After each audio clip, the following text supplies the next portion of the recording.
Thank you for joining us for Identity Theft Post-Stroke Recovery, an important conversation organized by Digimentors, Stroke Onward, and the Indian Journal of Medical Ethics. We have several great panels planned for today. Our host is Sri Srinivasan,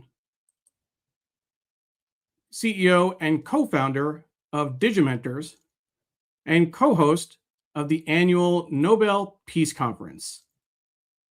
Let's turn it over to Sri. Hello, everyone. It is now 11 a.m. Eastern Time in New York City. It's 8 a.m. in California, and it's just in the evening right now in India. And we're grateful to everyone watching around the world. Thank you for being here. Thank you for being with us. This is such an important conversation, and we have a great group of people to talk about the effects of stroke and how we can recover from it, and the idea of moving forward. That's the whole idea here. Anyone you know in your family who has had stroke, or anyone in your circles, please make sure they and their families know about this. You can share this. We are live right now on Facebook, on YouTube, on LinkedIn, and you can also see us on scroll.in and its huge audience, the very important independent news website in India. So I want everybody to tag a friend right now, wherever you're watching, and let them know that they can watch us now, right now, or later. We need to get as many people to know about this as possible. This is produced in conjunction with Stroke Onward. You'll be hearing a lot about them, and the Indian Journal of Medical Ethics. And we are using this book as the excuse to gather together. And this book is the second edition of Identity Theft, Rediscovering Ourselves After Stroke. The authors will be here, Deborah Meyerson and Steve Zuckerman, and they are the co-founders of Stroke Onward. We want to make sure everybody is able to get this book. You can find it on Amazon globally. There isn't an Indian edition yet, and if you know someone who can publish an Indian edition, an affordable Indian edition, would love to bring that to the audience in India as well. So please settle in and make sure that you get a chance to talk to us. You can use whatever platform you're on. You can message us by sending a message or comment, and we'll put it on the screen. So tell us where you are in the world, tell us where you're watching from, and tell us about any experience you have had with stroke in your family, yourself, your circles. And also, let's make sure that if you have any questions, we can ask it of the experts, because I'm going to ask for the card of everybody who's speaking to be put back up so you can see the amazing range of people who will be speaking and will be available to you for the next hour. We're going to hear from the authors of that book, Deb Meyerson and Steve Zuckerman. You're going to hear from a board member at Stroke Onward, Mukul Pandya. You're going to hear from one of the most important surgeons dealing with stroke and the topics around the topics we're working on. Dr. Sanjay Nagral will be with us. Vidya Bhandary is a caregiver, and she'll be with us. A neuropsychologist, Dr. Charumati Raghavan, and Dr. Vikram Huded will be with us, the president of the Indian Stroke Association and the CEO of Stroke Forward, Liz Wolfson. What an amazing group of people. We're so grateful to each of them for being with us, for giving us their time at this very important moment. And we want to get started, and please share where you're watching from right now. We want to bring those comments in and have people watching tell us. So there's John Borstein is watching from New York. John, thank you for being here. We know that there are people like him. He's watching on 2 platforms. He's watching on LinkedIn as well. He says, no stroke, although I do have a stent. That is so interesting. So everyone, share this show with your friends and tell us where you're watching from. I see Lois is watching, and she says she's watching from New Jersey. Thank you for being here. And folks, don't be shy. Talk to us so that we can talk back and give you information that you need. So we're going to start with, as Angela's joining us as well. Thank you very much for being here. We're going to start by talking to the authors of this book, Identity Theft, Rediscovering Ourselves After Stroke. We are so grateful that they are able to join us. Deb Meyerson, PhD, co-founder of Stroke Onward, stroke survivor, Stanford University School of Education. Steve Zuckerman, co-founder, stroke partner, and Stroke Onward, and a care partner. And they're the co-authors of Identity Theft. Let's say hi. Hi. Hello, welcome.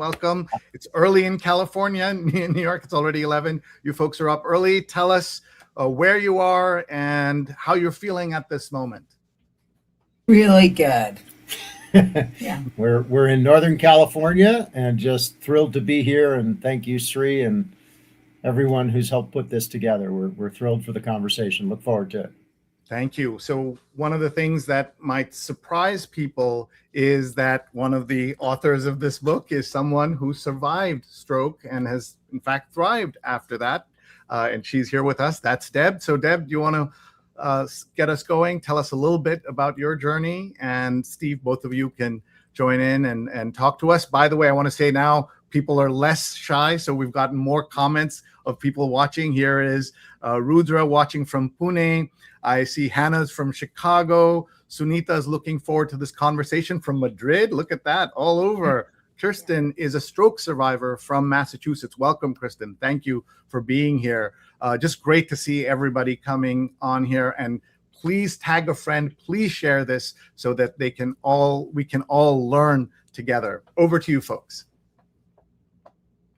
I couldn't get my old life back.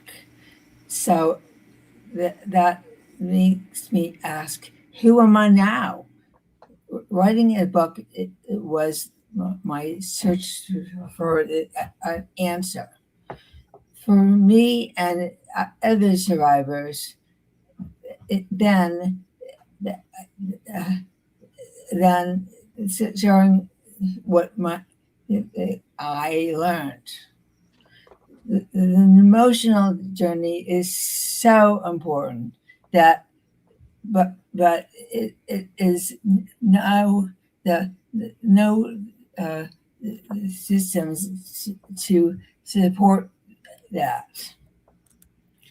Yeah, and I'll just say when Deb first said she wanted to write a book, and at that time her speech and communication was far less good than it is now. I thought she was nuts. She had written academic books. I had, lived through that with her, and that was stressful enough. And I couldn't imagine. In the end, it was the best thing that ever could have happened, because it really did become Deb's journey to figure out what she needed to do to live a full life in the face of disabilities that, clearly she didn't want to have, and what we needed to do as a couple to live as full a life as we possibly could. So as usual, Deb was right, I was wrong. There's a pattern there. But writing the book and we just learned that so many people were struggling with this and nobody was talking about it. And that's why we hope to get the book in people's hands, and why we started Stroke Onward, to sort of advance that work. Thank you. There was another soul with us right behind you. So I'm sure people are wondering who that was, and tell us about your friend there.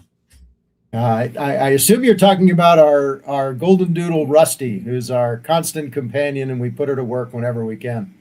And she looked very good on camera. So let's talk about the journey that Deb had. What was the timeline of when she had the stroke? What did that look like, feel like to you, Steve? And what was that part of that journey? We added two chapters. Don't go there yet. Yeah, no, I think just on the journey, Deb's stroke was in 2010. For a long time, we basically said, okay, this is going to be a blip. Work hard, get your capabilities back. I'm an eternal optimist. Deb's a workhorse. And, we just thought we're going to get back to life as we knew it.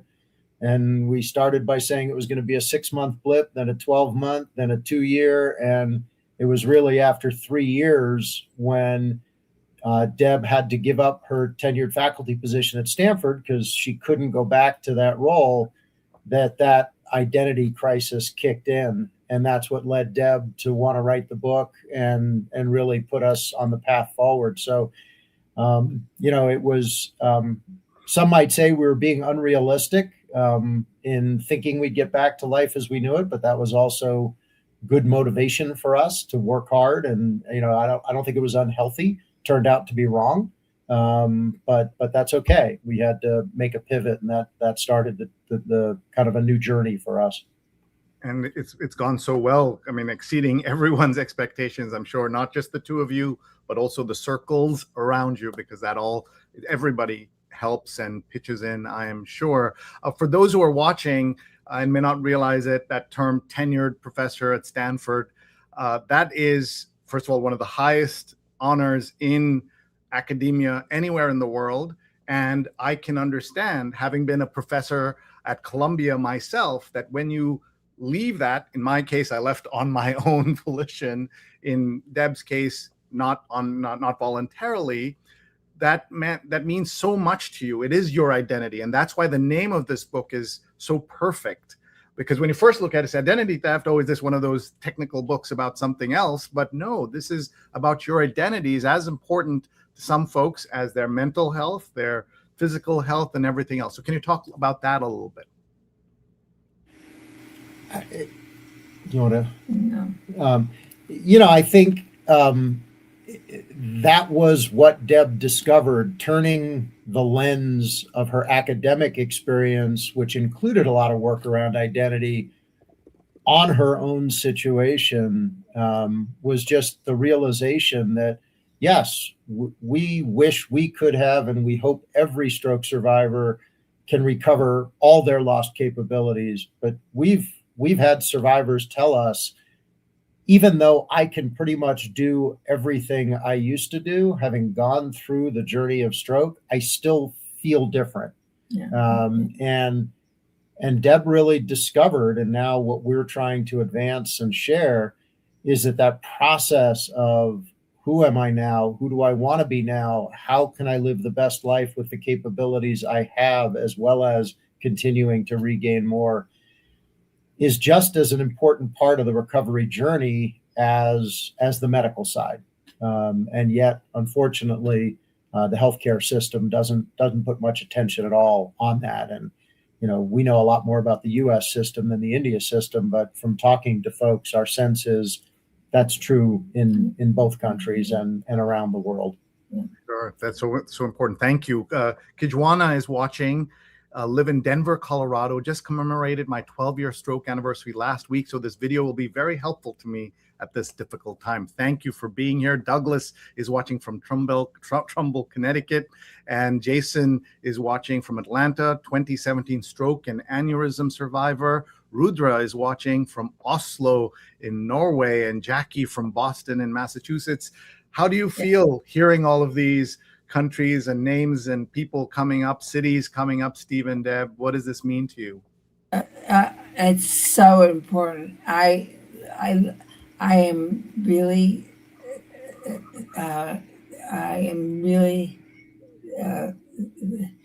thank you for saying it. And I think one of the things that's just threaded throughout our work and our experience is the importance of meaning and purpose in life. And, needless to say, Deb lives with a ton of frustration, but knowing that somehow all that she's done is touching people and getting to people, I think I can say for her is it's really important. So we want to just keep telling everyone to share this video, because you're going to learn so much, not from just these folks, but from the others who are going to be joining us in just a few minutes. I'd like to just see that card again of everybody who's here while we say hi to Robin, who's a South Carolina survivor. Thank you, Robin, for being here. We want to get a sense of everybody who's going to be speaking to us. As you can see, this is a global production and with a global audience. You're going to meet Dr. Sanjay Nagral, Vidya Bhandary, Charumati Raghavan, Vikram Huded, who's the president of the Indian Stroke Association, the CEO of Stroke Onward. You're going to meet all of these great people, and they're going to be part of this conversation. And I do have some more questions for you, but I just want to bring in some of these other comments that are coming in. I see the stroke survivor. 14 years ago, I had one. Not only I survived the stroke, but if you see me today, nobody can say that you had a stroke. I'm so happy to hear that. Terrence is watching from Singapore. Thank you. Claire, a survivor from Houston. Thank you for being here. And Shob says, I speak 6 languages, and that is amazing that you're able to do that. Jordan from Brooklyn, Elizabeth from Wisconsin. And Shob says, I was 46 when I had a stroke. But that is really important to understand that this can happen at any age. What are the things you learned, Steve, medically about this? We'll obviously be talking to doctors, but from a layperson's point of view, from a care partner's point of view, what did you learn about about what this means and how it impacts everybody? I mean, I'll let the medical professionals talk about the medical side. I think as a care partner, and if there are any care partners out there with us, I think one of the most challenging things is that clearly what Deb has gone through and what a survivor goes through is so much more traumatic than what a loved one next to them goes through. And yet it is a trauma for a loved one. And sometimes because of the comparison, it's very hard for a care partner to look out for themselves, to ask for help. Very often we hear people just sort of buckle down and feel very much alone because in many cases like ours, you've sort of lost your primary partner, at least for a period of time in terms of collaborating in life. You're there supporting them.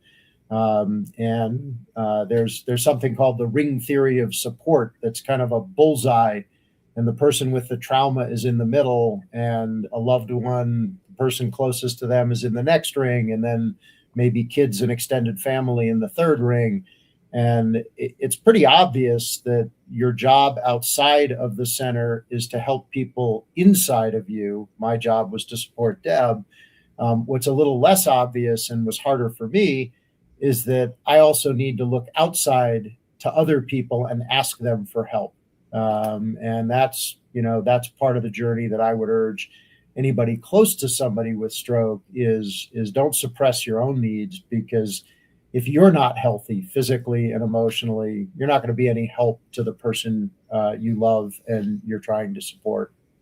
I totally agree about that. In other contexts, I've been a caregiver and care partner, so I understand. Folks, this is the book that they've written. It's called Identity Theft: Rediscovering Ourselves After Stroke. I want to read you a blurb from one of the most famous people on the internet, and that's Adam Grant, the #1 best-selling author of Hidden Potential, Think Again, and Option B. He says, Identity Theft is the most powerful book I have read on the psychological experience of having and recovering from a stroke. It is a moving memoir and a testament to the strength of the human spirit and the strength and spirit of Deb, and as well as Steve, and what they've done coming together to make sure that she does well, they do well, and now trying to help people around the world. 800,000 people get stroke every year in the United States, 13 million people around the world. And that tells you how big a problem this is. And that's why we need organizations like this so that we can help and understand what is going on. And later on, you'll meet the CEO of Stroke Forward. Now, you turned your own experience into Stroke Onward, a book, a documentary, and a movement. How did the work itself become part of the recovery? And what would you say to survivors and families searching for that kind of purpose in their own lives?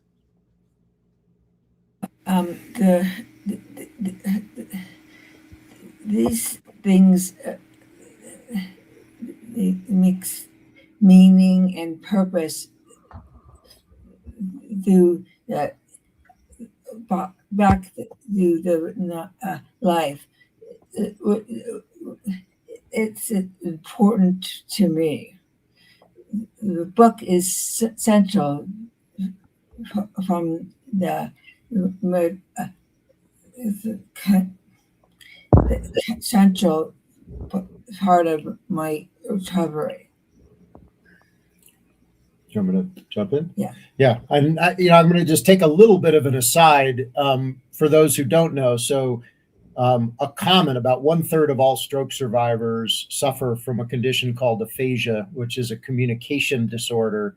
And that is probably Deb's most significant disability. And in her case, it's what they call expressive aphasia, which means she's got clear thoughts in her head, and yet it's difficult for her to turn them into words, whether those are spoken words or written words. And it's not hard to imagine just how incredibly frustrating that is. And one of the things is there are times when her speech is better, and early in the morning is one of the times that it's tough. So apologies, but at this early hour, I feel for Deb, who's just having a tough time getting the words out. So sorry, babe. I think to your point, this whole journey for us was driven by the human desire to have meaning and purpose in your life, and for Deb personally to have meaning and purpose. She couldn't be the educator or the kind of educator that she had trained all her life and worked 30 years as a faculty member to do. And so she had to find another way. And that way was to combine her academic background and her lived experience. Obviously, that's she has a very specialized experience, but what we've learned talking to hundreds, if not thousands of stroke survivors, is that exploration of, okay, I can't do what I used to do the way I wanted to do it, but what's really important to me, and how can I find a way to live those values, those interests? And that really is the emotional journey in recovery, is to say, how do you move on, not get back to where you were, but still build a new and different life that's true to who you are. That's the identity piece. And that really was what Deb uncovered in 5 years of research and writing identity theft. Thank you. We have a video we want to play, and then we'll come back to you with some questions.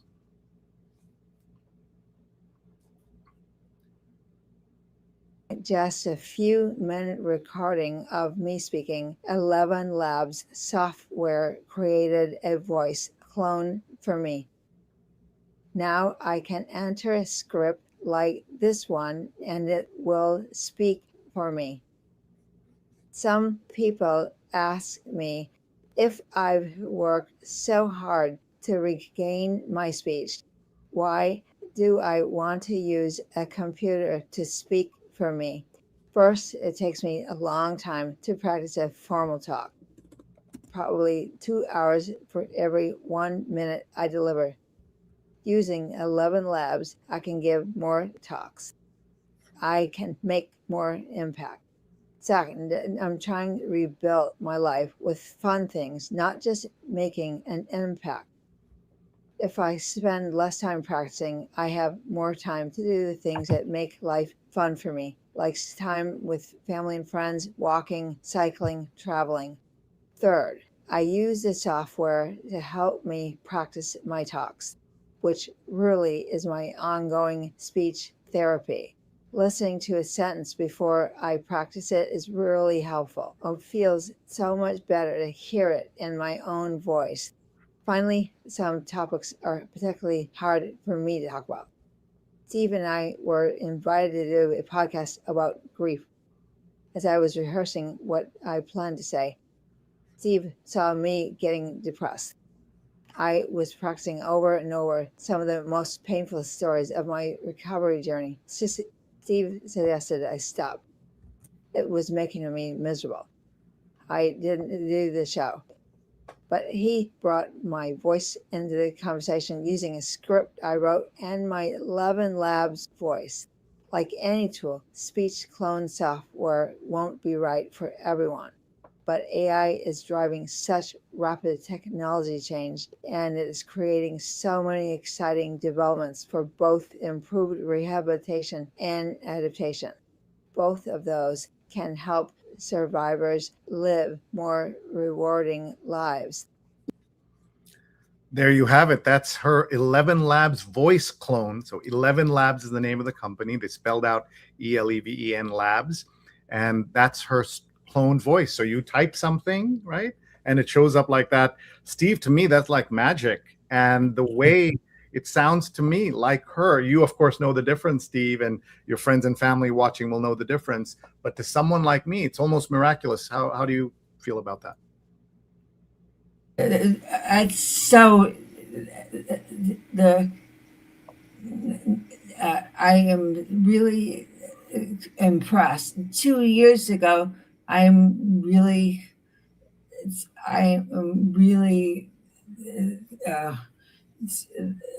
not happy.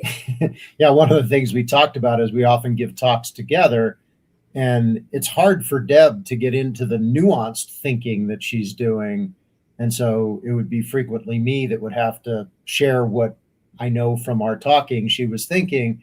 Whereas now, having the added time to write it into a script and then let her cloned voice speak it, lets her share more of the nuance. And I'll just say, that use of technology was one of 6 kind of observations we made in the second edition. In the second edition, we added 2 chapters, one of which is about systems change, and the other is about just some observations from 5 years of living and working together that we added to the first edition, and the use of technology was one of those. Yeah. Folks, we have people watching all over. Look at Shirley from Fort Wayne, Brooke from St. Joseph Island in Ontario, Indiana. Shirley's here. We also have Butch watching from Hobe Sounds, Florida. And Michael says, wonderful job, Deborah. And that's really nice to hear that. Folks, the book is called Identity Theft, Rediscovering Ourselves After Stroke. And you can find it's Meyerson and Zuckerman, and they're on the screen. You see them there. I am sorry that we're going to sort of wrap up this part of the conversation, but they're going to stand by and join us at the end. Is that okay, folks? Thank you so much, Sri. Bye. Thank you very much. Now we're going to move on with the program, but you're going to get a chance to hear them. One of the questions that came up was, is it possible to get a contact list of speakers on the panel? Well, you'll be able to contact Stroke Onward. Please, everyone, go to strokeonward.org. You can support Stroke Onward by looking up what they're doing, learning about them, making a donation. There's so much you can do, and you're going to make the CEO of Stroke Onward a little bit later. So this is a great opportunity for you to go onto your phones right now, follow Stroke Onward, and Facebook, Twitter, LinkedIn, Instagram, YouTube, as well as TikTok. The website is strokeonward.org. Strokeonward.org. Everyone, please share this with your friends and family, and know that this is a very important opportunity for your friends and family to learn about stroke. But also, you saw that the way they're using these new tools and other ways to communicate, that it will make a difference for folks. It won't work for everybody. Of course, we know that. But this is a chance for folks to learn and to grow together. And this is, of course, something that is changing all the time. And we are so grateful that you're with us. Tell us where you're watching from. Tag a friend on the various platforms we're on so that they can join us live or later. And if you're watching on replay, thank you for being here. Folks, I'm Sri Srinivasan, your host, and we're ready for our next guest. We have a great overall panel, but our next guest is Dr. Sanjay Nagral. He's a surgeon, the chairperson of the Forum for the Medical Ethics Society in India. And we are just so happy that he's here with us. He's also with the Indian Journal of Medical Ethics. Hi, Sanjay. Hi. Thank you for being here. Tell us where you are at the moment and what you thought of that first part of the conversation that we had. Yeah, thank you, Sri. And well, first of all, let me say what a pleasure it is to be here with all of you. So I'm in Mumbai, a long way away from where you are. It's raining here. It's about 9 o'clock in the night. So, but as you know, in India, we have a late dinner, so we still have to have our dinners, most of us. But we talked about this before. People in some parts of India will eat dinner at 10:30, but normally about 8:39, and that's one of just the interesting things about how culture affects how people eat and part of their health. I myself am pre-diabetic, and so one of the things I'm learning is that somebody made a joke that Indians are, or especially people from Kerala, like I am, Kerala State, we're all pre-diabetic anyway. You bet, you're carrying the genes. So, let me start by a small correction, Shri. That so of course I'm a surgeon, but I have nothing to do with stroke. I do abdominal surgery, but I'm here, of course, representing the Forum for Medical Ethics and the Indian Journal of Medical Ethics. We are collaborating on this. Thank you. So tell us about the Forum for Medical Ethics. Tell us about the journal. All of that I'd like to hear. Sure. So, it actually started in the early 90s. I was just a postgraduate in medicine. And so it sort of began with a group of medical professionals in Mumbai who had a sense of unease with what was going on in terms of the trajectory of healthcare in India. And there were lots of controversies in the public eye. There were scandals around kidney transplants, for example, kidneys being removed from poor people, being transplanted into rich, including foreigners who would come into India. There were a lot of debate around the whole issue of female feticide, wherein, the girl child was at one time, and now that still is a problem, but it's perhaps much lesser, but was being aborted. It's a reflection of how India tends to look at the girl child, and so on and so forth. So there was a lot of churning, and this group came together. You can say it was almost like a bit of an internal rebellion of doctors coming out and saying that we think the medical profession needs to reflect on how we are going. And the lens we used, of course, was ethics. But in fact, it was actually a bit of activism. So what later coalesced as the Forum for Medical Ethics was actually those of us who were troubled, who were active in various public movements, social movements, who sort of combined with a bit of academic connections with ethics. And that's how the forum was born. And there were two main things that this forum has been doing. The first is the Indian Journal of Medical Ethics, which in fact is our flagship activity. It's quite old now, started as a small little publication, but now is a fully indexed medical journal, peer-reviewed. It's indexed on the National Library of Medicine, so therefore on PubMed. But I think what's unique about this journal is perhaps that it's one of the only publications of its kind from South Asia. But not just that, but it's a journal which actually has given space, not just to for those from the healthcare profession, but from many disciplines: public health, philosophy, law, and of course, even those we have had several patient voices, patients writing, caregivers writing.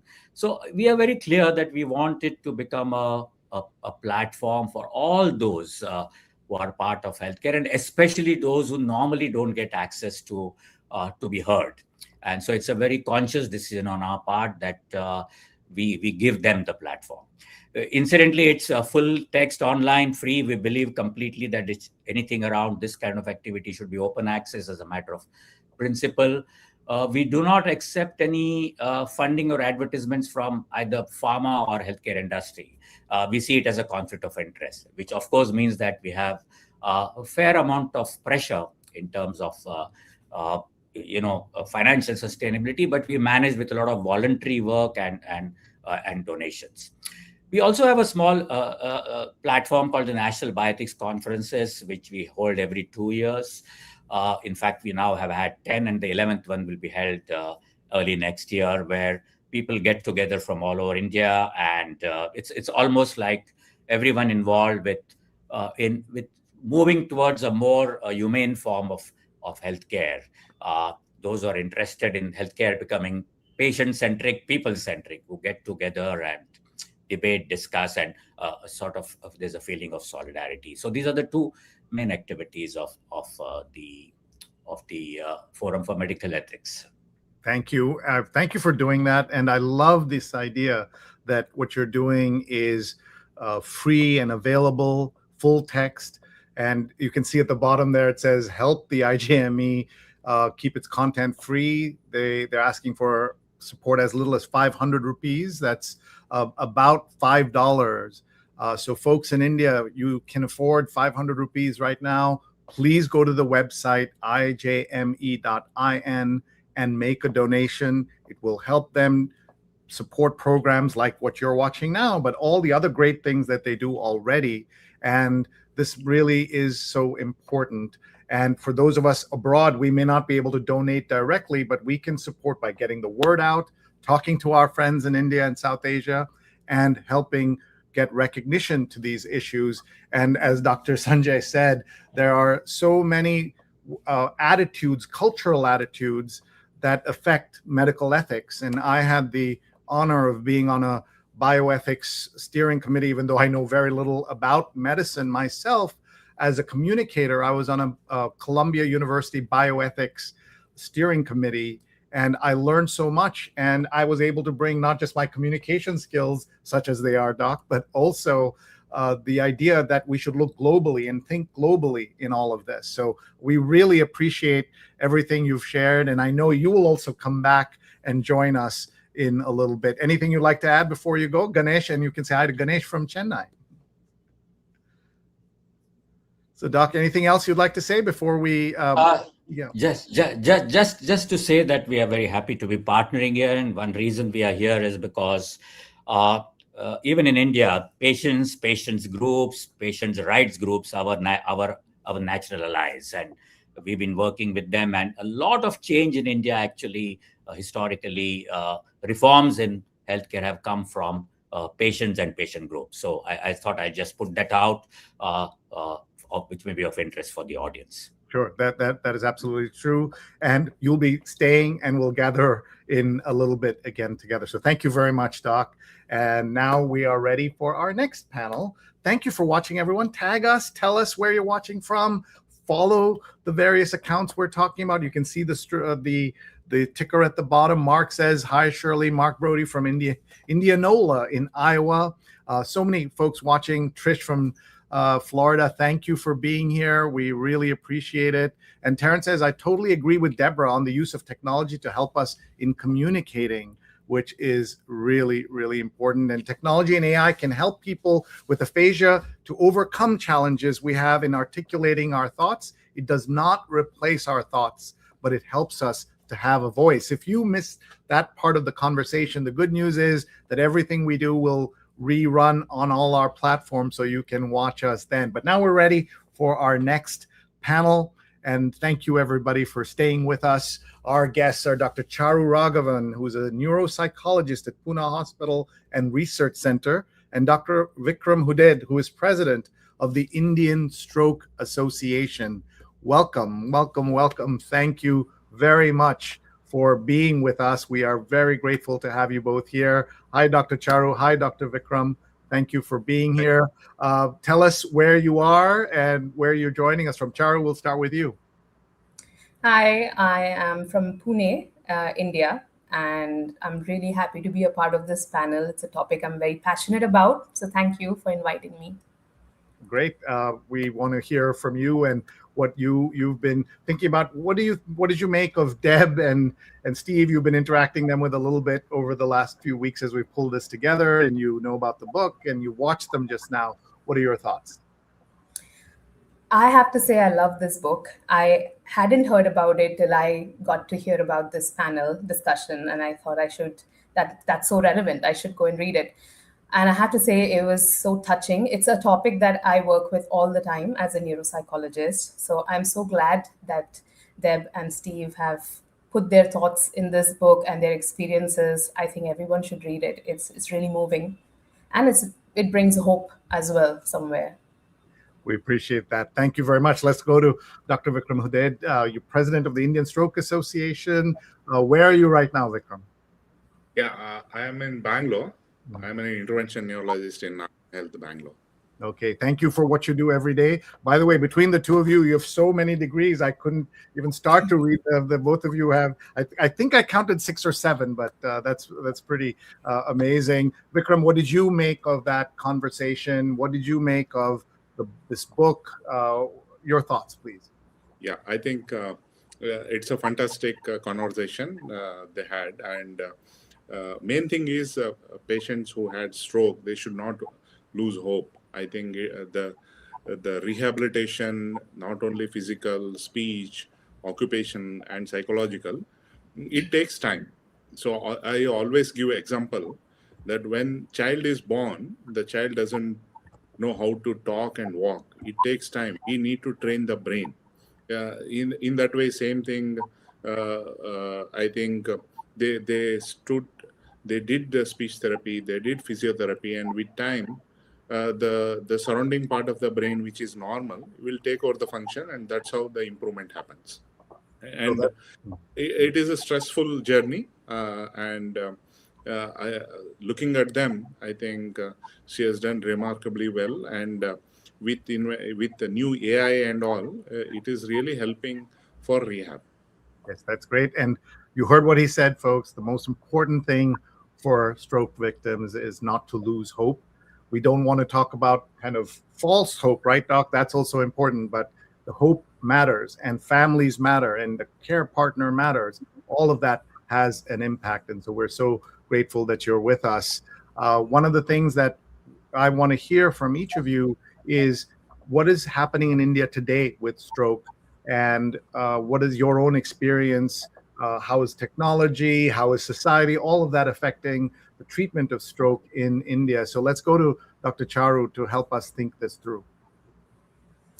So in India as well as abroad, the first point of contact for anyone with a stroke is a doctor, followed by either a physiotherapist or occupational therapist or speech therapist. So a neuropsychologist kind of steps in later on a needs basis if they're referred. So that, I feel, is something that we need to kind of think about, really, because with the kind of damage that stroke can bring, it is very unlikely that cognition or behavior or mood is completely unaffected in every single person who's had a stroke. So every single person needs to be screened, but the kinds of cases that I usually see are also kind of really inspiring, and there's a lot we can do with them. So people come to me when, especially they refer to me if they're young and there's like a pressure to go back to work, to studying, or if they're unable to participate in therapy because of attention problems or because of movement difficulties, but combined with kind of speech difficulties and difficulty with cognition. So then I play a little part in trying to dissect the cognitive role and bring up some strategies to help. There are also people who approach me because there are behavior changes in their loved ones or mood-related changes. The person's not interested or not participating. So these are the kinds of patients that I see now, and we also get to do a lot of work with them. And we've seen some of the stats that have been going across the screen about the number of strokes happening in India, and so this is so important. What are the warning signs that we should be aware of? Let me go to Dr. Vikram on this. What are the warning signs? And then, of course, how do we prevent as much as possible something like this? Yeah, so brain stroke can affect any part of the brain, and the brain has various functions. So people can remember the mnemonic: be fast. B is for balance. If there is a sudden imbalance, E for eye vision, either they can have blurred vision or double vision. F for facial asymmetry, like if you ask them to smile, the face will go to one side. A for arm weakness, like if you ask them to lift both, one hand will go down. S for speech disturbance, like they can have slurred speech, or they can stop speaking, or they can talk irrelevantly. So these are the main symptoms of brain stroke, and it should be sudden. And T is time to rush to stroke ready hospital. As you know, since last more than 20 years of, so if a patient with a stroke, if they reach a stroke ready hospital within 4.5 hours time window, we can give clot buster injection. Okay. And if there is a large vessel occlusion, now we have a procedure called mechanical thrombectomy, where we put a small tube from the leg artery into the brain artery, and we can remove the clot which is blocking the blood flow to the brain. So earlier, this treatment was available up to 6 hours time window. Now, good news is, in some of the cases, we can extend these thrombectomy facilities up to 24 hours time window. Wow. If we do this, okay, so then we can save a lot of brain. And if we save the brain, the recovery will be faster. So to create this awareness, Indian Stroke Association, we have started Save the Brain initiative, where we are doing social media ads for this BFAST symptom, and so that they can reach the nearest stroke-ready hospital, so that we can save the brain. Excellent. I just want to show you what the American Stroke Association does. They're your partners, I'm sure, in things. They use a very similar but slightly different. They also added an E there, BFAST, right? And balance, eye vision changes, face dropping or twisting, arm weakness, speech difficulty, and time to call 911. Is there any reason we shouldn't be reacting? You said this has to be sudden. Are there times when people overreact, or is it better to be overreacting than underreacting? Yeah, I think it is better to overreact. Any sudden symptom, you need to rush. And the main issue with brain stroke is that it is a painless disorder. So that's why people neglect it. So that's why it is important to create awareness in schools. See, we are trying to get these symptoms which are time sensitive. For example, brain stroke, heart attack, and trauma. If these can be taught in high school, 8th standard, 9th standard, so that is the time where they can learn about these conditions. So then they will reach faster, and treatment can be given. So even though these things are available in India, the recent ICMR study has told that thrombolysis, which is a clot buster injection, which is available in India since more than 20 years, the rate is less than 5%. Only less than 5% of stroke patients reach the hospital in time, and they receive this treatment. And mechanical thrombectomy, where the window is up to 24 hours time window, in India, the mechanical thrombectomy rate is 0.7%, less than 1%. Wow. Okay. So that's why it is important that we need to create a lot of awareness. And also in ICMR study, they have told around nearly 30% of brain stroke patients will die. Nearly 30% will have disability, and remaining 30% will become normal. So I think as you know, in heart attack, either the patient will survive or they will die. Whereas in brain stroke, because of the disability, it affects not only an individual. Brain stroke, it is a disease of the family. Actually, one more person is required to look after the patient. Sure. And disability, yeah. So that's why it is important to cultivate in kids that we need to prevent brain stroke. It is a preventable condition. And even if you develop symptom, you need to reach a right hospital in time so that it can be reversed. And even though if you have a symptom and have disability, you should not lose hope. You should do aggressive rehabilitation, which is available nowadays, and they can recover. And recover may not happen in 3 months, 6 months. It may take 1 year, 2 years. Or longer. It might take longer, doctor. It may be longer also. Yeah, take longer. Dr. Charu, your thoughts on this, and this idea that it's preventable is not always clear to everybody. So I think I can talk about people who come to me are usually very worried about, am I going to recover? Am I going to go back to being normal? And I feel like since we're on the topic of identity, we really need to kind of start talking about who the person is, also along with what it is that they want to do or they could do.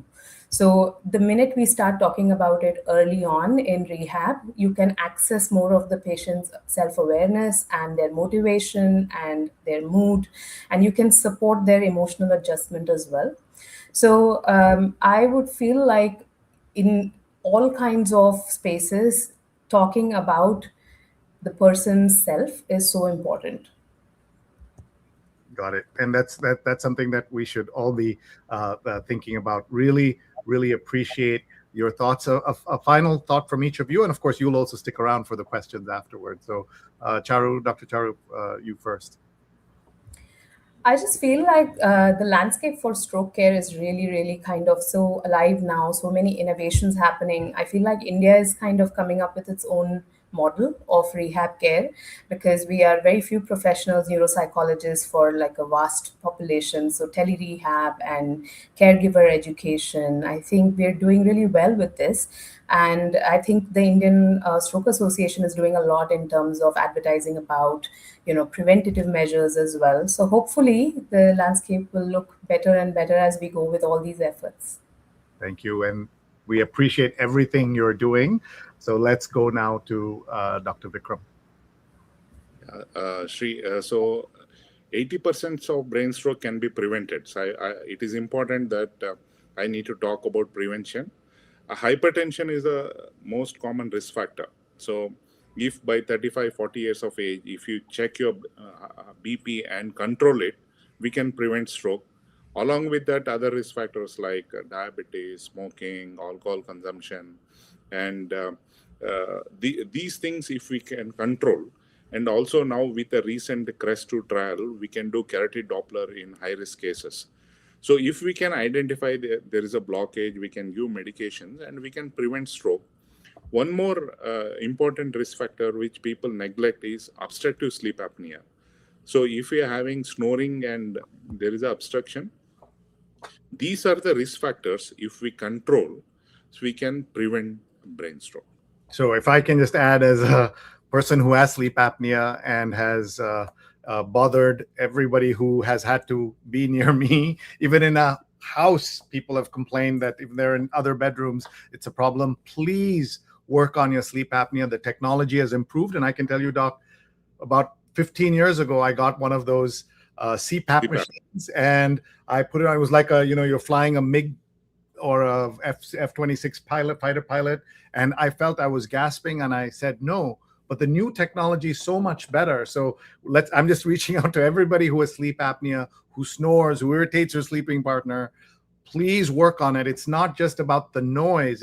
You're doing damage to yourself. And the new technology with the new, there are other kinds of technology, but I'm still using a CPAP machine. They call it a pillow cover. I forget what it's called, pillow hose or something. And then it's just like this. And there's not a sound. There's not a sound. And I have multiple folks in my entire apartment who are so grateful that I'm using this now. So thank you very much. A final thought from you, Doc, about sleep apnea. I jumped in. I know you had more to say, but I jumped in because I think that is one of the risk factors. These risk factors, if we can control. Does every Indian snore? Is that true? Or an Indian man? Is that what happens? No, most of the adults snore, but snoring is okay, but it should not cause severe OSA, moderate to severe OSA. Okay. Yeah. Thank you very much, Doc. And folks, we have so many comments coming in with people watching around the world. We're so grateful to everybody. The doctors will join us again in just a little bit. Let me see who's here. Tim Sohn is watching from Pennsylvania. Welcome, Tim. Very happy to have you. Angie is watching. Angela Kirk is here. Thank you very much. Mark says AI can also help people with aphasia practice their speech, writing, reading. Check out Obla AI and Aphasia GPT. Wow, that's pretty cool. And Kumu had a question about the Indian government's role in all of this. And please save that question. We will come to you with that question a little bit later. Mark's watching in Levittown, Pennsylvania. Be fast is helpful to know. The point about stroke could be preventable is surely very helpful. Sunita says, thank you. I had firsthand experience with my father, who was one morning could not hold his pen. We could prevent it because despite being from a small town in India, we had immediate access to care. How nice is that? How important is that? And that's why we should all pay attention. This is about families paying attention. We can prevent, in their case, they could prevent a full-blown stroke. So that's very important for us to know and to think about. Now we are ready for our next speakers to join us, folks. We are going to be taking your questions in just a few minutes. But let's move on to our next speakers. They are Mukul Pandya, who is a board member at Stroke Onward and a stroke survivor, and Vidya Bhandary, who's a caregiver for a stroke survivor. Thank you very much, both of you, for joining us. And please welcome Mukul and Vidya. Thank you very much for both of you for being here.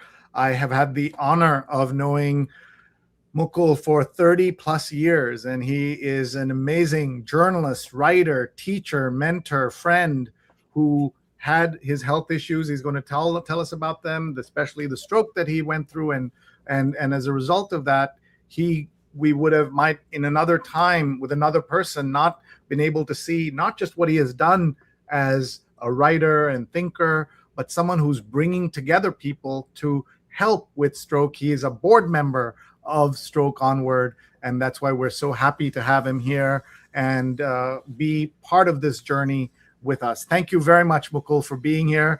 How are you feeling about this first 45, 50 minutes of what you've seen, what you've heard? You're the one who about this book and everything else. So thank you so much. It's wonderful. I thought that the opening segment with Deb and Sri and Steve was so fantastic and so deeply moving. Sanjay spoke so well about the important work that the Indian Journal of Medical Ethics is doing, and listening to Dr. Charu and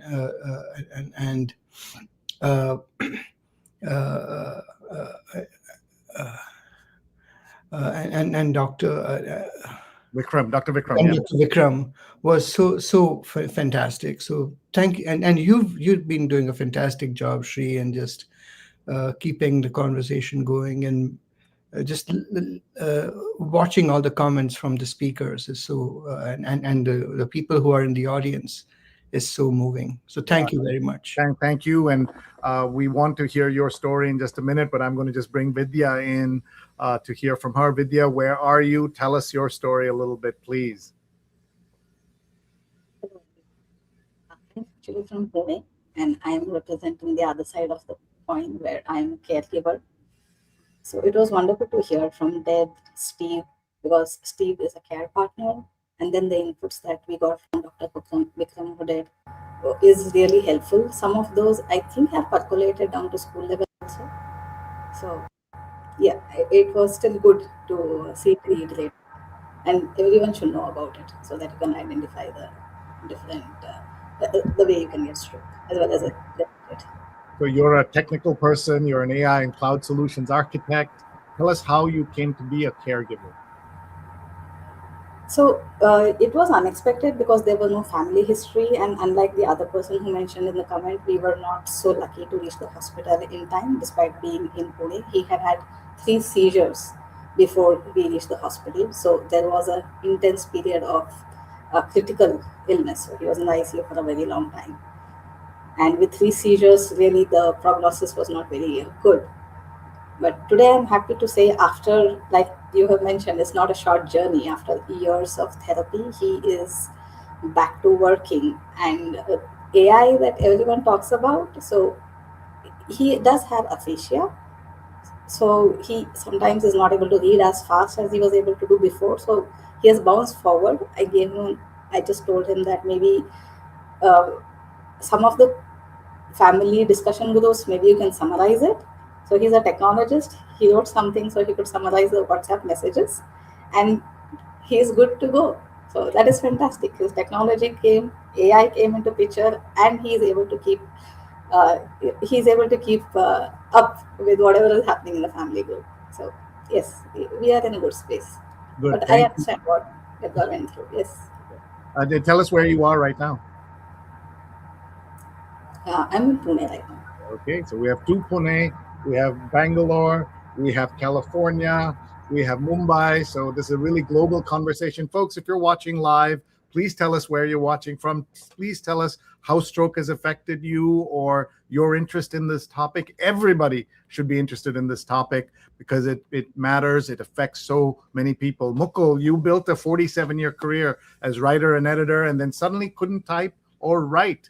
What happened with your stroke and how did it affect of the sense of who you are. This book that you've been championing, this book, The Identity Theft, Rediscovering Ourselves After Stroke by Deb Meyerson and Steve Zuckerman, is so important.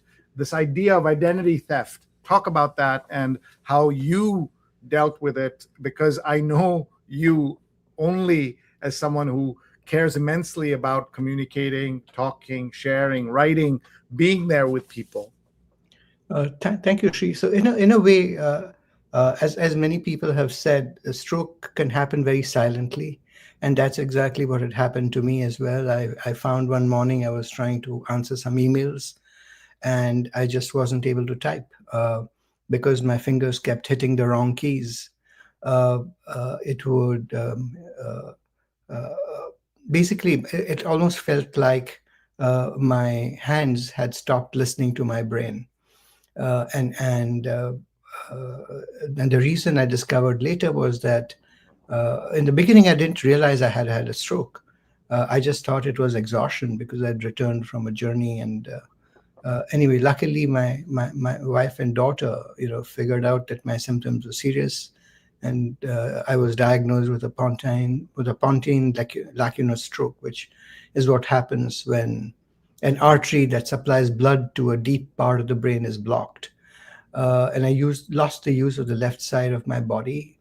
And my experience was that the medical system here in the U.S. So I'm in the Princeton area in Lawrenceville, and I was in the hospital. I was able to get really quick treatment. They were able to diagnose the stroke. They put me into rehab right away. I was going through physical therapy, speech therapy, occupational therapy. And the US system is unbelievably efficient at treating the physical dimensions of a stroke. What it is not that good at doing is basically helping you deal with the loss of the sense of self that happens.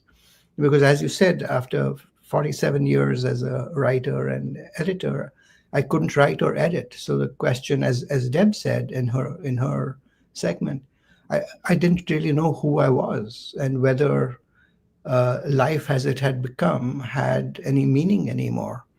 I was dealing with that kind of depression. I was in a very dark place. I felt like my professional life was over because I couldn't be what I used to be.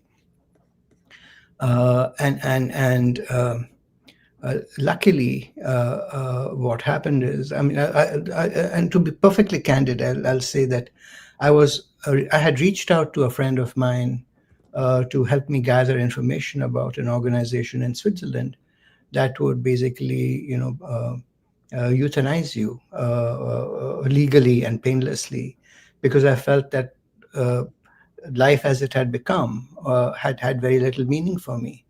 There is a well-known saying by La Pasionara, who was a revolutionary during the Spanish Civil War, who used to say it's better to die on your feet than to live on your knees. And I had that playing on in my mind. And though I was not actively suicidal, I did feel like life had no meaning for me anymore. That is when Wait 1 second, Mukul. I just want to react to that as someone who knows and loves you, and I'm feeling very emotional at the moment, hearing that you had, of course, shared this with me before, but to hear this and you're sharing this publicly, it's to be in that place. I think underlines how difficult that is to be dealing with stroke, to have to be in a position to think that there's no hope anymore. And we heard from from multiple people that the hope is the most important thing. And you had given up hope, and even though, of course, your family, your friends, all of them were there for you. So that is something I want to make sure that people understand, that even someone as optimistic, as energetic, as life-loving as Mukul was thinking about the very worst option. And that's Wow, I'm so sorry you were in that position, and that tells you how cruel this Well, is. it's the loss of identity, as I was saying. I mean, if you are no longer who you used to be, and you don't know if you like what you have become, that's what causes that depression. But the very positive thing that happened was that I happened to find identity theft. It was recommended to me by some algorithm because I was looking for a lot of information online. And so it was recommended to me. And the only reason I had not heard of Deb or Steve, but the reason, or Danny, who actually, her son, who wrote the first edition with her, but I bought it only because it was recommended and I had endorsements from two friends of mine, Adam Grant, whom you mentioned, and Catherine Klein, who were both on the faculty at Wharton and whom I knew very well. And I had huge respect for both of them. So when I saw the two of them had endorsed this book, I bought it. And identity theft saved my life. I want to be very, very clear about this. What it helped, what Deb had written and what helped, what I realized was that it reframed in my mind what it meant, what recovery meant. Because I had falsely assumed that recovery means, the recovery means going back to who I used to be. If you had a stroke, that's not really going to happen because there is physical damage to your brain. And so you can't really bounce back to who you used to be. You have to bounce forward, which is the expression that she used, and which Adam also has used in one of his books, Option B, which he wrote with Sheryl Sandberg. I credit identity theft with getting my mind in order. And once that was in order, I could figure out not going back to who I used to be, but what can I do now? Not grieve the capabilities that are lost, but what are current capabilities that I have, and how can I build a life of meaning around those capabilities? That insight is what I got from identity theft, and I am beyond grateful, to Deb and Steve for doing what they've done. I started using a lot of AI tools because, I for transcription and so on. I wrote an essay about it, which is where I talk about each tool that I used and how it's working. And if anyone's interested, they can go to my LinkedIn and please find find Mukul there. And learn from what he's done. Thank you so much, Mukul. I just want to get to Vidya. So you've spoken about identity theft and the pieces of himself your husband felt he'd lost and the depression that followed for him. So what is the parallels you see, and how were you able to support him the way you have? What a wonderful family he nurtured, you nurtured to make that possible. And how do you make sure that you don't burn out in everything that you're doing for him, Vidya?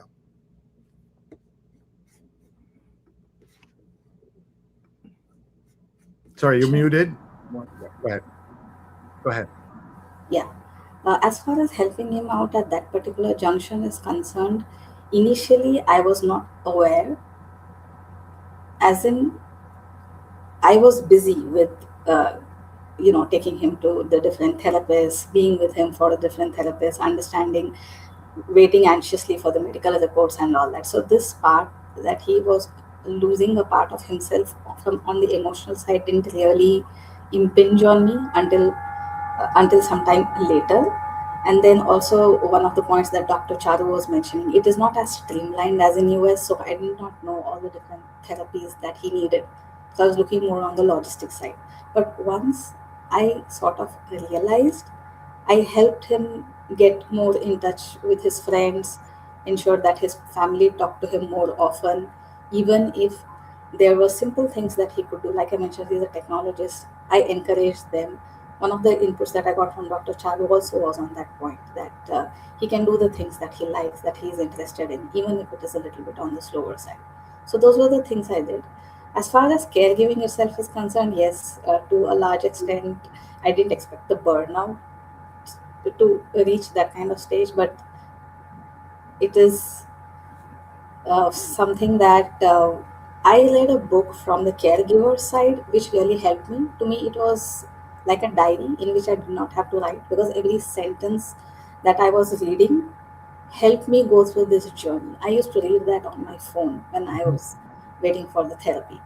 So that helped me. I slowly realized that I also have to reach out to support groups. So I reached out to my friends, and I would spend a little bit of time regularly with them, even if it's 5 or 10 minutes, to ensure that I nurtured myself so that I could give him the support he needed.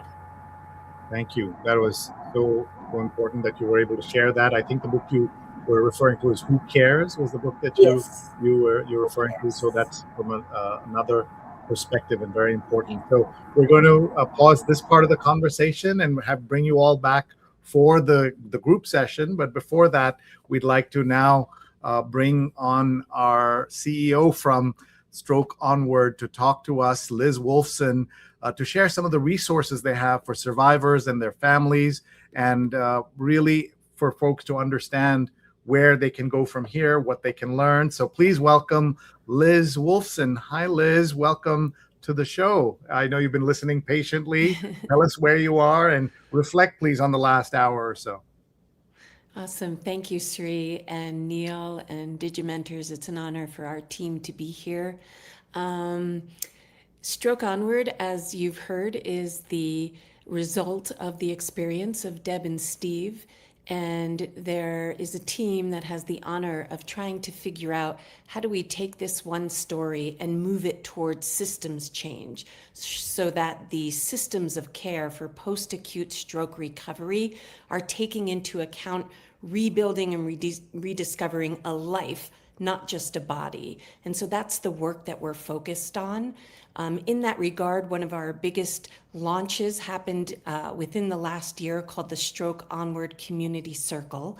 And I know that we're going to put up a slide that's going to give you a QR code in order to join our community circle. And just like this event, it is for survivors, care partners, healthcare professionals, those who care about this type of whole person recovery. So just hit the QR code and you can join real life conversations, events like this. A number of our members are here today and I'm so thrilled to see them. Thank you for being here.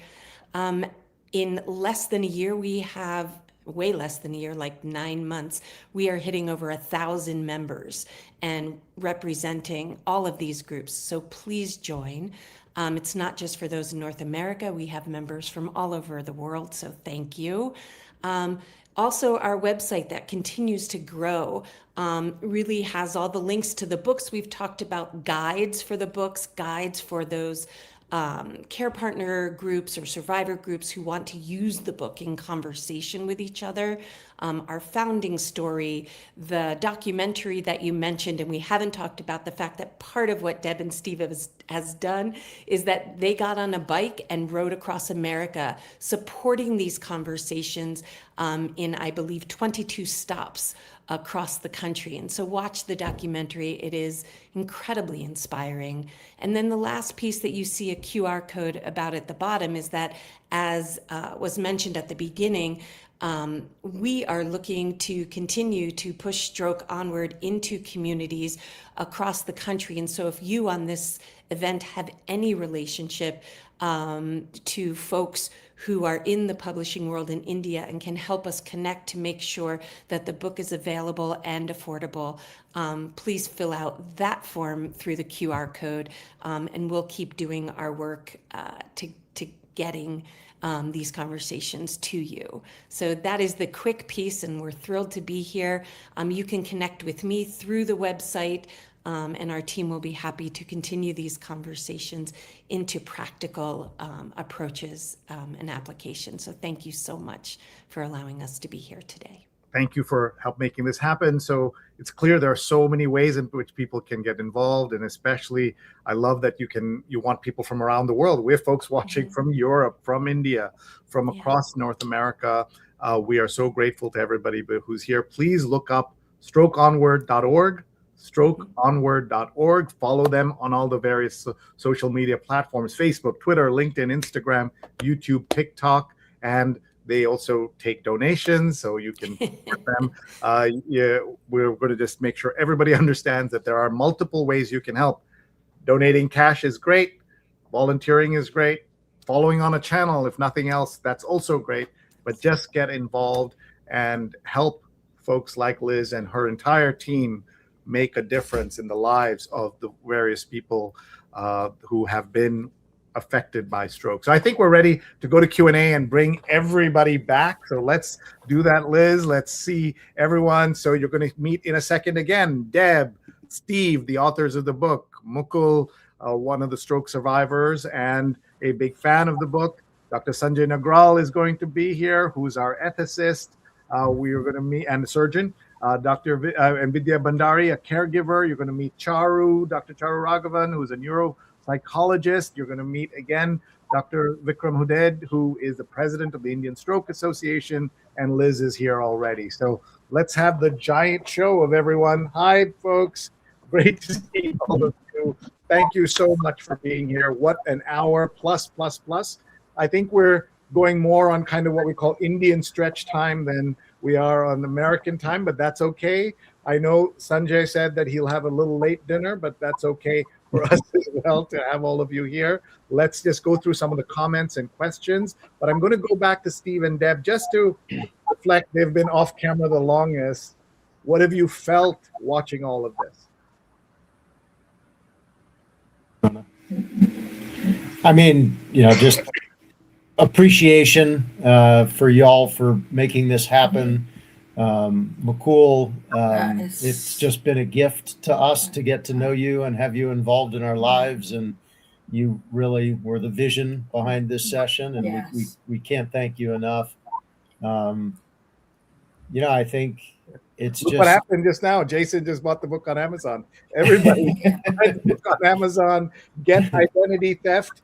I'm sure there are a lot of things on Amazon that are a different kind of identity theft. So here we're talking about, it's called Rediscovering Ourselves After Stroke. And look for Zuckerman and Meyerson. Look for their names and buy the book just like Jason did. And if you're in India, we want to find a publisher for them for an affordable Indian edition, because the prices are pretty high compared to, for an American book. So let's see if we can get that happen. Indians love reading, love books. So let's make that happen. And back to you, Steve, you were saying. The audiobook is also really... The audiobook, you were right. You remembered and I didn't. You told me the audiobook. The audiobook is there. The ebook is there. We want you to get the book in any way that you can to understand these important questions. Here's a question. Lois asks, what's the difference between the first and the second edition of the book? I'm going to go. Yeah, it's a lot of it is the same.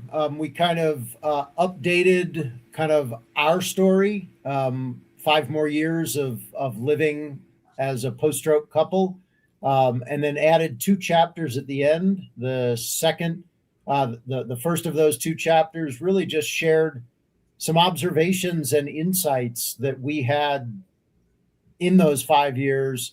Won't take the time to go through them now. Maybe I have to say, just buy the book and go to the second to last chapter. And then the last chapter really was kind of a call to action towards systems change. It wasn't a plan, but rather just some thoughts. And this piece has a US focus, thoughts about what needed to change and how we might go about that. And, in some ways that is now the work of Stroke Onward, is to figure out how we can participate with others in collaboration to try to drive change to support the whole person in recovery.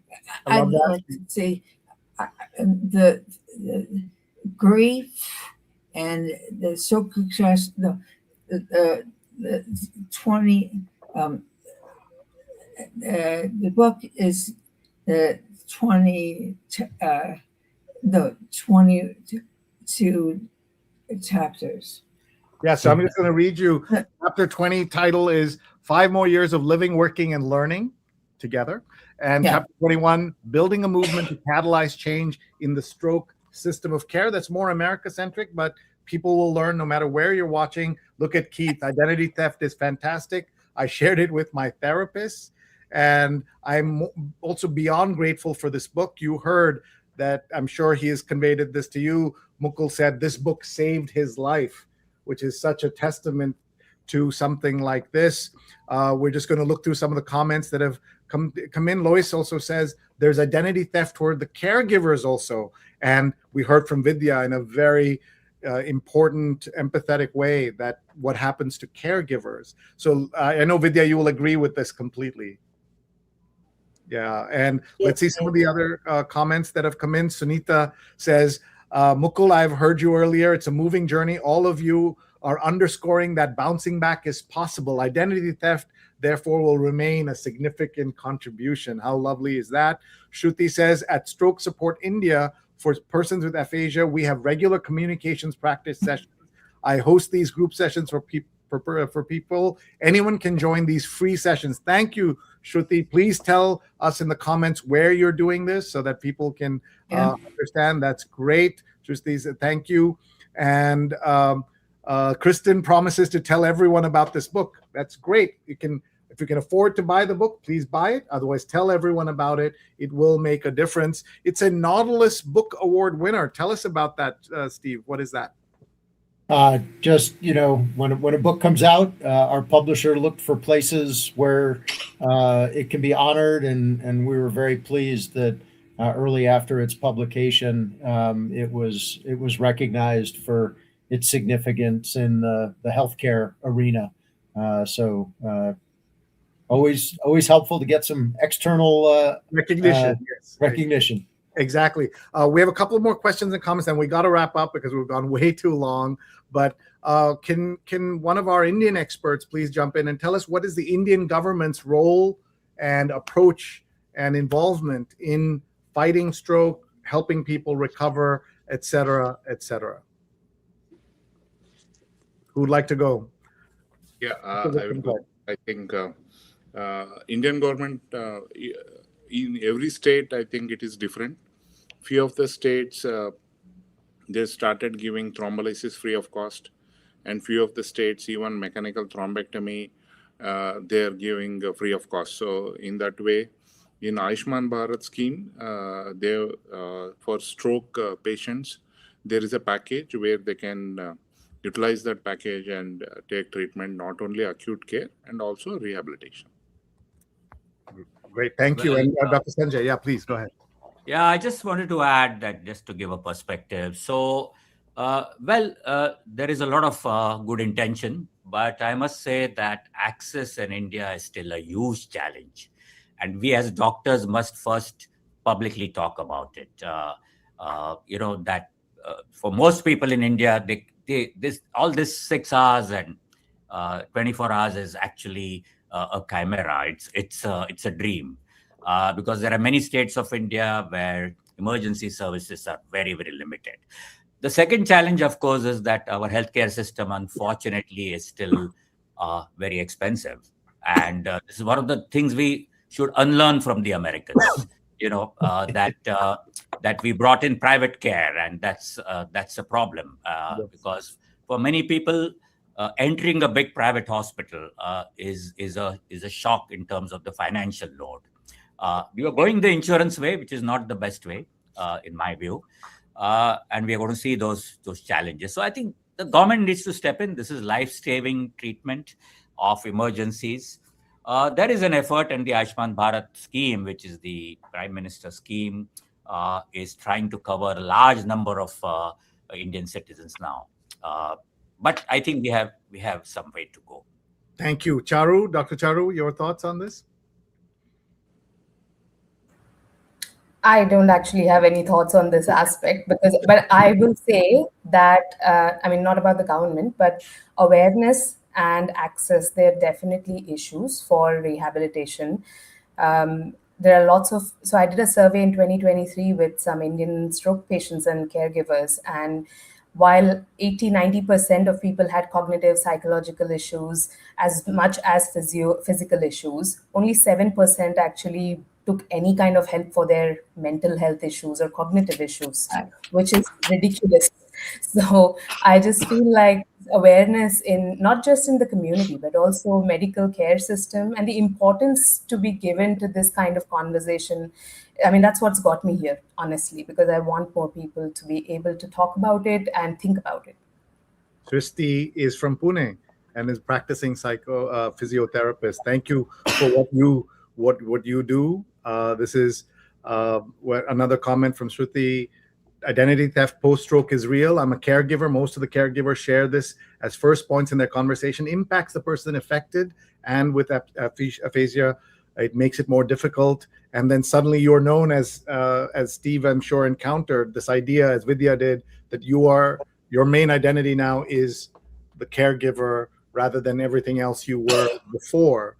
And that's, of course, something that we can all think about. There's a long question that I'm going to read. If I put it on the screen, it's going to blow everyone off the screen. So I'm just going to read this very quickly. My stroke, this is Robin's question. My stroke occurred due to having undiagnosed fibromuscular dysplasia, FMD, of the internal carotid arteries. Are there any panelists here familiar with FMD? The FMD website is fmdsa.org, which needs to be more aware. There needs to be more awareness of this condition. Most doctors I've encountered are not familiar with it. It is a life-altering diagnosis. Thank you for all that you're doing for stroke survivors and their caregivers. So who knows about FMD? That is fibromuscular dysplasia, FMD. Any, Dr. Vikram?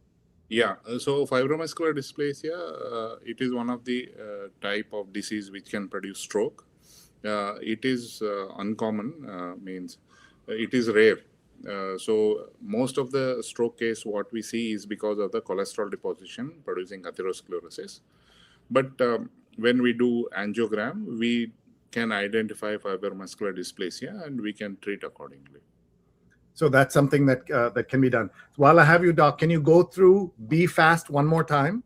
And can you also go through what are the stress factors, risk factors for getting stroke? As we start to wind up, we have about 3 more minutes. So just very quickly, and then we'll go to everyone for a final comment. Yeah, so BFAST is balance if they're having imbalance, B for balance, I for vision, if there is a blurred vision or double vision, I. So F for facial asymmetry, if one side of the face goes to the other side. A for arm weakness, like if they lift both hands, one hand will go down. S for speech disturbance, either slurred speech or they can stop speaking. And T is time to rush to stroke ready hospital. So these are the warning symptoms which people can remember if they develop stroke, or if they see someone having these symptoms, they need to rush to nearest stroke ready hospital. Coming to the put that on the screen, it may knock everybody off for a second, just so that everyone can see. Maybe take a screenshot, folks, of this. Just take a picture. So here, the written time to call 911. Only in US you can call 911. In India, you need to. There are different numbers.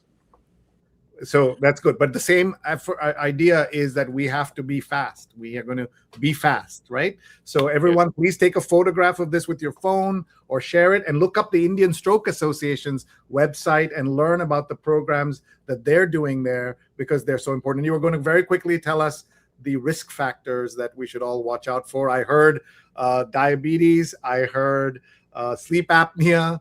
I heard heart disease. I am like looking in a mirror right now. The more commonest is hypertension. Hypertension, yeah.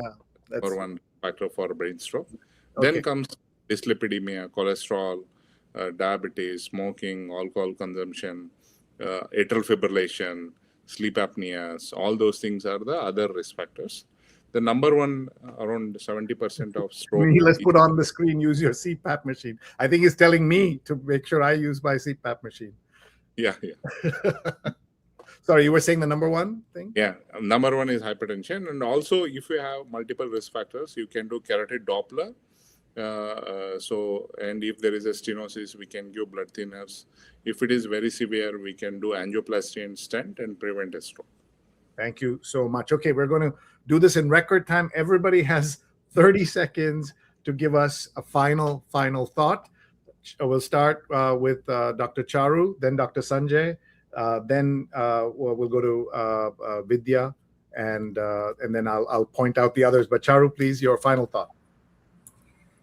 So thank you very much for this platform and for this very important conversation. I really feel like in rehabilitation, we need to start looking at who we are treating and not just try to bring functions back, but bring the person back. So I hope this is a step towards that kind of awareness. Thank you. Thank you, Charu. Dr. Charu Raghavan, thank you for being here and for being part of our conversation. Neuropsychologist. Thank you very much. All right, we're going now to Dr. Sanjay Nagral, who is a surgeon and with the multiple organizations dealing with ethics in India, including the Indian Journal of Medical Ethics.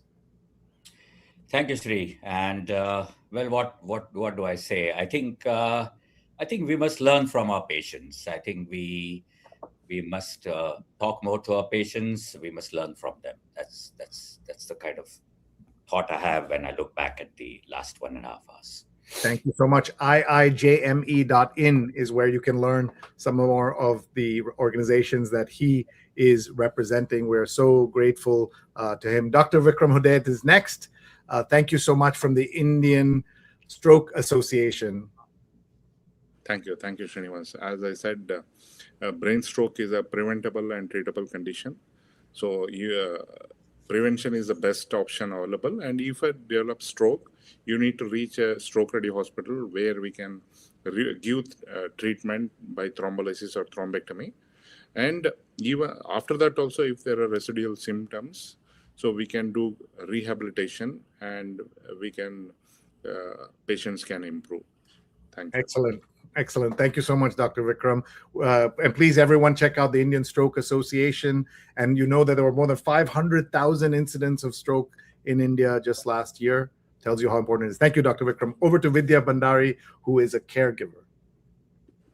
Thank you so much for having me on this forum. What I really liked is that you're looking at it holistically, both from a stroke survivor's perspective as well as from a caregiver's perspective. So I really appreciate that. All the other inputs have also been very helpful. Thank you. Thank you very much. Let's go to Liz Wolfson of the StrokeOnward.org Foundation. Yes to everything everyone is saying. Please join SOC, the Stroke Onward Community Circle, and let's keep the conversation going and continue to move towards systems change. Thank you. When we end, we'll put up that lovely graphic you gave us of all the things that people can do to get involved. Let's go now to Mukul Pandya, who is stroke survivor, a member of the board and of Stroke Onward, and a dear friend. So I just have 3 things to say. If anyone is in a dark place like I used to be, the first thing I would say is please remember there is hope. These days, with the help of identity theft and also the AI tools, it is possible to rebuild your identity into something better than before, both in terms of work and also in terms of doing things that are fun. The second thing I would say is experiment. Try as many tools as you can. Use transcription tools, use speech to text, use generative AI, use the aphasia, the tools from places like 11 Labs that can help you recreate your own voice and create voice clones. Because recovery isn't just about restoring function. It is about rebuilding your life into something that is meaningful, purposeful, and hopeful. And my last point is, you are stronger than your stroke. Never give up. Oh, so beautifully put, Mukul. Thank you so much for sharing that. Folks, that was Mukul Pandya, a great friend, and look for him on LinkedIn and connect with him. And by the way, I put on my email address here so you can also connect with me. And now let's go to the people who brought us together here, the authors of this fantastic book, which Adam Grant said, is a moving memoir, a testament to the strength of the human spirit. That's Deb Meyerson and Steve Zuckerman, and they're here. We'll give you the final word from all our panelists. It is a long journey, and you can do it.